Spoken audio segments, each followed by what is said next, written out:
Welcome to Quick Solution. In this video I'm going to show you how you can add friends on Monopoly Go. So as you can see right here, I am already logged in to the application with my Facebook account. So at the bottom right corner, as you can see, there is this icon where it says friends.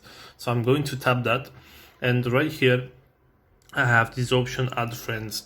And as you can see, there is this green button where it says invite. So if I'm going to tap on that, I can either invite friends to the Facebook application, or I have this invite button. There is this orange invite button, and if I tap that, I can just send the invite through WhatsApp or whatever other application that you are using, or you can just copy right here the invite link and send it to whoever you want.